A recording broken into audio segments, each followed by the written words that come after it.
without regularly going after the hearts of your leaders, you're accidentally treating people like stopgaps for a problem, or you're treating them like widgets in a factory. And what happens is you're just reinforcing a worldly do equals be mentality. In other words, you're valuable to me or this organization because of what you accomplish, not based on who you are or who they are. Do you feel the difference?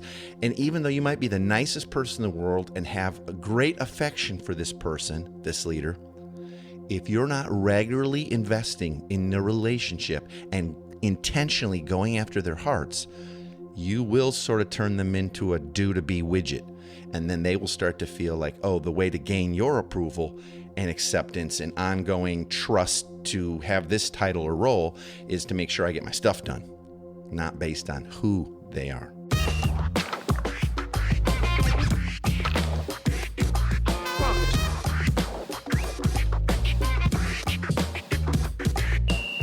Welcome to the Everyday Disciple podcast, where you'll learn how to live with greater intentionality and an integrated faith that naturally fits into every area of life. In other words, discipleship as a lifestyle. This is the stuff your parents, pastors, and seminary professors probably forgot to tell you. And now, here's your host, Caesar Kalinowski. All right, here we go, back together again. I sure hope that if you just celebrated Thanksgiving like we all did here in the U.S., I hope yours was amazing. I have to just gloat on all that God does here in Team K during these types of events and holidays. It is such a fun, extended time together, not only extended with who all gets sort of drafted into Team K for Thanksgiving or other holidays, but for us, this almost encapsulated about 3 days. It started sometime in the afternoon on Wednesday. Some folks spent the night. Others did not. Some came back in the morning for Thanksgiving. We started out with a nice brunch and then kind of special snacks and beverages throughout the day, then culminating in that giant family meal. And then popcorn and movies and stuff like that at night. Some folks spent the night again, or others did. And yeah, we just kind of blended the whole thing into one big giving of thanks and sharing each other's lives in a cool and deep way. So I know not everybody goes through that. We certainly didn't growing up. It was more like, okay, here's a meal. Let's get it done. Let's get it cleaned up. And everybody went back to their corners. But that's not the life that God's given us here in Team K. And we're grateful for that and thankful. And for anyone who was a part of this Thanksgiving this year with Team K, and you happen to hear this, know that you are loved. And we're so grateful that you are part of our family. Can I ask you a favor? Would you take a moment right now to share this podcast with someone, a friend, or someone you're involved with in ministry, or someone you think this would be a blessing to, because maybe you know them or have conversations with them about missional living and growing in the gospel and discipleship as a lifestyle? Would you take that seriously enough to love them well and love back on us by sharing out the podcast? Would you do that today? Just drop them a text or share the page from everydaydisciple.com to your Facebook page and let them know. Whatever you do just to help us get the word out and pay it forward would really be appreciated. I also want to invite you to check out the Everyday Disciple podcast sort of swag and merchandise. I don't know if you know the term swag. It just kind of means shirts and cups and mugs and anything to do with a brand or a group of people, whatever. That's what swag is. So we've got some pretty amazing swag and merchandise. Every kind of shirt and hoodie and ball cap and kids things and mugs and cups and travel things. And there's a lot. This might be a perfect, cool gift for someone you know that enjoys the podcast. No one else is going to get them that Everyday Disciple shirt or mug or whatever. We've got new designs coming out, different things, just to stay fun. I hope you'll at least check that out and consider blessing someone with a Everyday Disciple something, a swag, or something that reminds them of the show. Easy to find all this and get your orders in. There's plenty of time before the holidays. Go to everydaydisciple.com/swag. That's just SWAG. everydaydisciple.com/swag. I'm pretty excited about a new t-shirt that is, instead of having the full-blown logo, it just says every day on it. And it just kind of reminds me that this is how I want to live every day. And maybe even some folks will ask me, hey, what's every day? And then I get to say, well, my identity and how we choose to live. So hope you'll check that out. Maybe you'll find something special for yourself or someone else that you love. Today on the podcast, we're going to be talking about leadership. And leadership, especially within the church, God's family, is so much more than just tasks and jobs getting done. Biblical leadership does get things done and serve within the family of God in specific ways. But I just want you to hear this. Effectiveness as leaders is so much more about a person's character, about their hearts, their growing ability to speak and model the gospel in all of life, and in particular, their areas of leadership. See, here's the thing, though. This is amazing to me, but I've seen it consistently over the years, is that when you get and stay committed to developing your leaders, you'll actually attract great leaders. The word gets out that this is a church or organization that is committed to supporting and training leaders. And you know what? Strong leaders want to be a part of that. We found that the more serious we were about the ongoing development and care of our leaders, the more leaders we attracted, so to speak, or that surfaced. So right now, I'm going to share what I'm going to suggest is 5 ongoing essentials in your life as a leader, things that you're going to need, and or that you'll need to be sure that your leaders are getting these 5 things from you or your organization. So I want you to listen to these 5 ongoing essentials with sort of a both and ear. Am I getting this? And if not, boy, it sounds like I need this. Where do I get this? How can I get this? Or are the leaders that are in my world or in our church or that I have some effect on or responsibility for, are they getting these 5 ongoing essentials? So here we go. Here's the first one. They need you or someone to regularly go after their hearts in connection to their leading, to their self, like who they are, their marriage, their parenting. They really need that. They need you to be going after their hearts. Just like if you're a leader, you need someone who's regularly connecting deeply at a heart level. You know, spending time with those leaders, not just talking shop and problems, but building trust and building your actual relationship. You're showing them that, hey, our relationship is important to me and that I care about you as a whole person, not just your church role or whatever leadership tasks you've agreed to or stuff you've signed up or volunteered for or fill in the blank. This is so key, building relationships of trust so that you can then regularly go after the hearts of their leaders. And again, don't miss it. Just how's your heart in connection to leading? This person's a problem or whatever. But the time to be able to build enough trust that you can check in on their marriages, their parenting, their own heart connected to all of these things, not just their leadership stuff.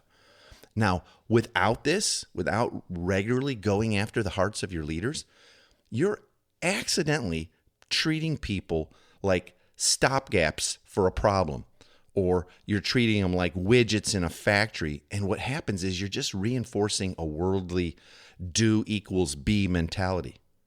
In other words, you're valuable to me or this organization because of what you accomplish, not based on who you are or who they are. Do you feel the difference? And even though you might be the nicest person in the world and have a great affection for this person, this leader, if you're not regularly investing in the relationship and intentionally going after their hearts, you will sort of turn them into a do-to-be widget. And then they will start to feel like, oh, the way to gain your approval and acceptance and ongoing trust to have this title or role is to make sure I get my stuff done, not based on who they are. That's huge. Here's the second essential, is every leader, especially missional leaders, are going to need gospel-centered accountability. And this is probably going to happen in some form of a triad or what we call a DNA group. For us, DNA stands for discipleship, nurture, accountability. And for your leaders, you want them in that type of triad. So one leader with 2 other leaders, guys with guys, gals with gals. Hopefully, you want them in with 2 other mature leaders who will speak truth to them. Now, you might be wondering, well, this sounds a little bit like what you were just saying in the first of the 5 essentials. There's a difference between you checking in on their hearts as maybe a senior leader or someone who's senior checking in on your heart, and then a group of peers that you build trust with, and these are people you actually do life with. This is the stuff that happens in a DNA group, or we call it that, but an accountability group that's gospel-centered, because that's what you're looking for, is for these leaders to all have gospel-centered accountability, regularly, ongoing. People who are asking them, how are you doing right now living out of what you believe of the gospel and what the God of the gospel is saying to be true right now, true of you, true of the situation. Both receiving this in relationship with a couple of other people, so guys with guys, gals with gals, and people that you're doing your day-to-day life with is important, but also bringing this level of gospel accountability to the other guys. This is a key skill and growth in maturity that your leaders need. So it's not just sort of cornering them, penning them into the corner with an accountability group to make sure they're not sinning, but discipleship, ongoing development, nurture, caring for their hearts and the wounds that come up in life and certainly in leadership.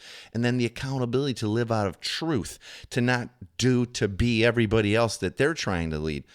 But this ongoing back and forth relationship, it's not only good for them, but it's part of how they grow in their own maturity in leadership. And a real key here in gospel-centered accountability is helping your leaders grow in their gospel fluency, their ability to see and speak and model and enjoy the gospel in all of life. So they're not just treating people like widgets or stopgaps to a problem or the sum of their failures or whatever, but they're growing in how the gospel speaks into those people's identity and us as a family. Without gospel-centered accountability, ongoing accountability for your leaders, it can be easy for them to become stagnant in their own growth and maturity. And it's too easy to hide behind task-related questions in a one-to-one check-in from someone that you're not doing life with or someone that you see as your boss. So even if you're regularly going after someone's heart, they also need that community-based, life-on-life triad of other people, guys with guys, gals with gals, who are helping, making sure they're growing in their discipleship, their hearts are being nurtured, and there's an accountability to live out of the truth of the gospel. That is key, and it's a two-way street. I hope you're seeing that. Now, number 3 is missional leaders, and really all leaders, but missional leaders are going to need ongoing training, skills development, and resources. Almost no one was trained for the type of leadership that missional communities require. Think about that. I haven't been to every seminary, but I've been to seminary, and I know a lot of people who have in Bible college or they've been on church staffs for years and woefully unequipped for leading a family on mission, for leading people in making disciples who make disciples in everyday life and live in discipleship as a lifestyle. So your leaders are going to need ongoing training and development of their skills and new resources. And here's the thing too, they're going to need a clear vision of where this is all going and the expectations that you have for their engagement in all of this. What I mean by that is it's one thing to offer a website somewhere with a lot of tools and tricks and videos on it, and you just hope to God that they are availing themselves of everything they need right when they need it. And there's another to be doing live, face-to-face training, equipping, assessing, observing, watching, and all that. And your leaders know that that's coming, that that's expected, that this is good for them, and that they're helping to pass this on to others, and that there's a clear expectation of their engagement in this resource, in the stewardship of all that you're trying to make available to them. Certainly not perfectly. Certainly not every tool or every training, but do you have an ongoing training system to help develop their skills and give them access to those resources? And do they know that this is key to, if I want to lead here, if I'm going to stay involved in leadership, then leaders grow, and I'm going to keep growing, and I'm going to make sure that I'm availing myself and stewarding this opportunity well. You want that to be really clear. In other words, where we're going and why you're being equipped. So it's not just equipping for equipping's sake, but also, hey, there's an expectation that I'm going to be engaged in this and saying no to other things because I take this leadership so seriously in our community. Now, number 4, essential, is every leader should have an apprentice. Yeah, every leader needs to have an apprentice that they've identified who is that person or the people that they're actively, intentionally apprenticing. And that person knows it and they know it, and they're apprenticing them, they're training them up with them knowing that there's an expectation that someday they're going to be moving out and they're going to be leading their own community someday. Has that been passed down so that anyone doing a job of leadership within a missional community knows that they are to be apprenticing, they get to apprentice someone else? That's going to take some pretty high level of intentionality. So when you're checking in with people or on your training or ongoing development times, you're saying, okay, does everybody have an apprentice or someone they've identified, or a couple? Or maybe it's more than one, but at least one. Great. What's their name? What is your plan as you apprentice them? See what's going on there? See, there's a huge part of growth in our lives when we actually apprentice someone else. You know how it is. You can learn some stuff, but if you've got to teach it, and then how that person does with it, you've got to get feedback and help nudge them along and go, well, let's try this again. And you want to do it with positivity and encouragement and all that. You are going to lead from a much greater strength and position of understanding this, because you're apprenticing someone else in it. Think about the difference between any other craftsman. Let's say it's a blacksmith or someone who plays an instrument well or whatever. And then the person who goes further and says, I want to now know my craft or my skill so well and the nuances of it so well that I can actually communicate this to someone who's right on the beginning of this.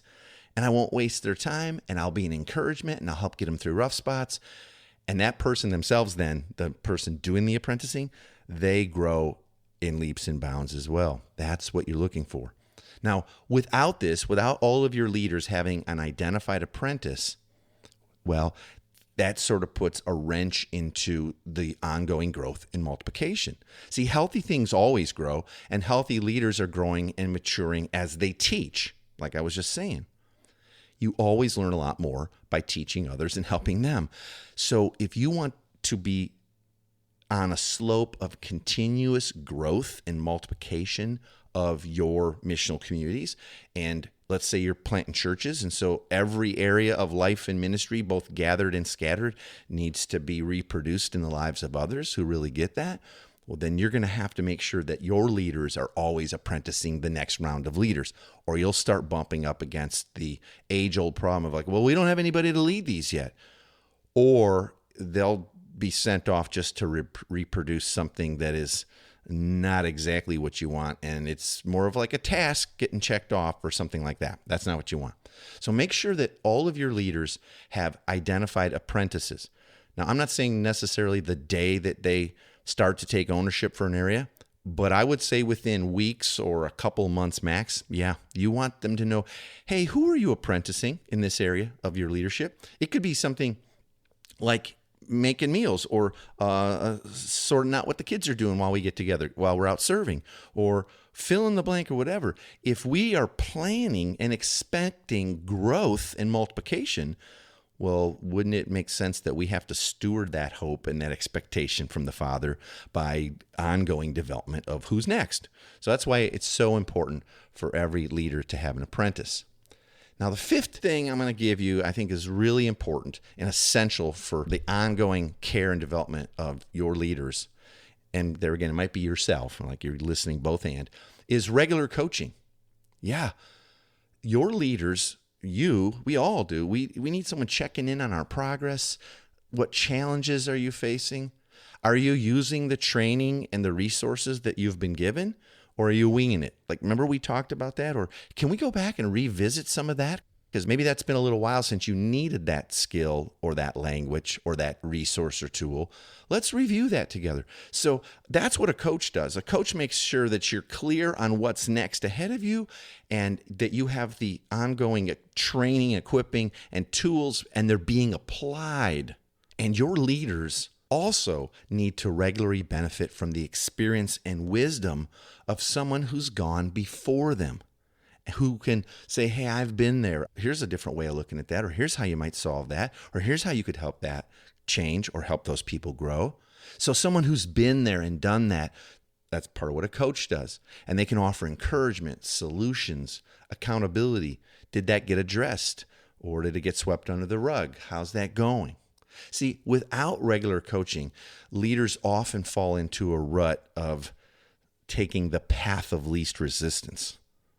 They start to do what is easiest and what is expected of them, or if it's been brought up, and someone's going to check in, then maybe I will. And they just start ticking off the task list without taking the necessary ownership and responsibility for others that you're looking for. Yeah.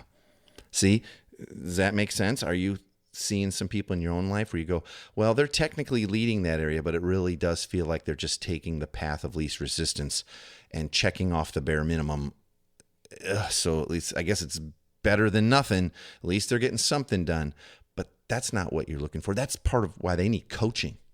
Ongoing growth, maturity, and multiplication requires a healthy coach in each of your leaders' life.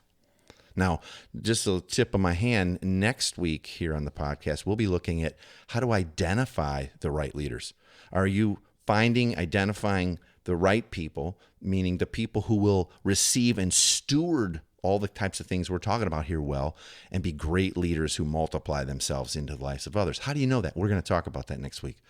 And I have to say, too, if you're interested in learning a full framework and getting the resources for discipleship and mission in your context, if you want to grow in your gospel fluency in everyday life and help your leaders and others in your community do that, that's what our coaching does. That's what Tina and I help coach people to.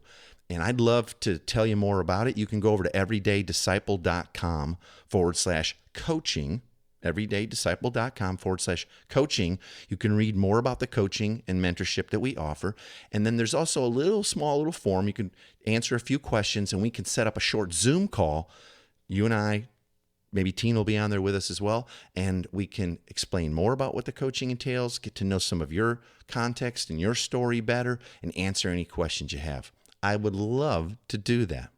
Okay, so as always, I want to leave you with the big 3 takeaways from today. If nothing else, you don't want to miss these. You can always get this as a printable PDF by going to everydaydisciple.com/big3. everydaydisciple.com/big3. So if you want to discuss these with someone else or just mull over them or pray over them again, well, that's how you can get that. Here are the big 3 for this week. First, while most people can certainly lead in some way, not everyone is a mature leader. Maturity in leadership takes time, and it takes a great level of intentionality on their parts and on our parts. It's actually poor leadership on our part if we expect someone to just lead well without the ongoing application of these 5 essentials. They need someone to look after their hearts. They need gospel-centered accountability. They need ongoing training and development. And they need someone that they're apprenticing, and they're going to need regular coaching. Like I said, it's actually sort of poor leadership on our part if we expect someone to just lead like a rock star and we're not providing those 5 essentials. Number 2, treating people like stopgaps to our problems in some area of ministry only reinforces that do to be mentality, and it ultimately demoralizes people. So often we do that. We sign people up just as a stopgap. So someone needs to take that job. Someone needs to pick up a shovel and start digging over here. Seeing and treating your leaders as divine image bearers and like members of your family puts you both in a humble position to receive the ongoing grace that our Heavenly Father offers. And He offers it regardless of our performance or less than perfect leadership record. And number 3, Hurt feelings come when unspoken or unclear expectations go unmet. Your leaders need to know, one, that you're committed to their ongoing development and heart level care, and two, what you expect from them when it comes to engaging the care and training provided. When both of these things become clear, you will actually start to attract strong leaders who want to grow. They want to be developed, and they want to help others do the same. Wow, we all want more of that, don't we? All right, I hope this has been helpful and encouraging and giving you something to chew on today. I know that many of you are thinking, I can't disagree with any of those. I don't have those 5 things being provided in my life, and I'm a senior leader. Well, then please, please, please get a hold of us. Let us help. Let us provide some coaching and ongoing training and help you set up the systems you need for that. All right, just go over to everydaydisciple.com/coaching. Let's get in touch and at least talk about it. All right, we're here for you. We'd love to help. Well, that's it for today. That'll be the time we have. Next week, like I already kind of tipped my hand, we're going to be talking about how to make sure you're developing the right leaders, how to identify them so that you're stewarding your time and theirs in the best possible way. That'll almost be like part 2 today's topic, but a little bit different. We'll just take it further, all right? I hope you'll join me for that. I'll talk to you soon. Thanks for joining us today. For more information on this show and to get loads of free discipleship resources, visit everydaydisciple.com. And remember, you really can live with the spiritual freedom and relational peace that Jesus promised every day.